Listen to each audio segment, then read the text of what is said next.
ప్రతాప్ రాజేశ్వర్ జోషి నా పేరు. సైరా టీవీ మాధ్యమం ద్వారా మనం చూస్తున్నటువంటి ఇవాళ చెప్పుకోబోయేటువంటి కార్యక్రమంలో భాగంగా ఓం శ్రీ గణేశాయ నమః, శ్రీ మహాసరస్వతి నమః, అస్మద్గురుభ్యో నమః. చతుర్భుజే చంద్రకళావతంసే కుచోన్నతే కుంకుమరాగశోనే పుండ్రేక్షు పాశాంకుశపుష్పబాణ హస్తే నమస్తే జగదేకమాతః.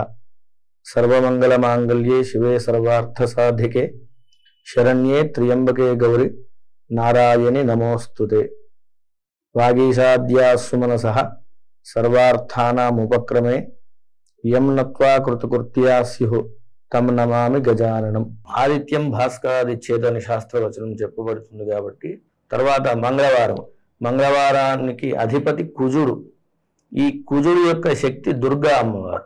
మనము దుర్గా అమ్మవారిని కనుక సేవిస్తే మంగళవారం నాడు సకల దుర్గార్తి శమని దుర్గాపద్ నివారిణి అని చెప్పినట్టుగా సమస్త దుఃఖములను దోషములను పరిహారం చేసేటువంటి శక్తి కుజుడికి, అలాగే సమస్త రుణబాధ నివారణ చేసేటువంటి శక్తి కుజుడికి ఆ దుర్గా అమ్మవారికి ఉన్నది. కాబట్టి మనం మంగళవారం అంతా కూడా సాయంకాలం 4 గంటల సమయంలో రాహుకాలం ఉంటుంది.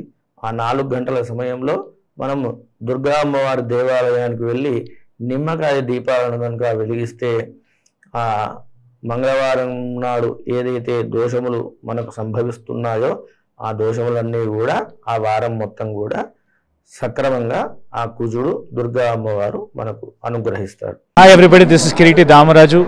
Like, share and subscribe to Saira TV. Oh Saira!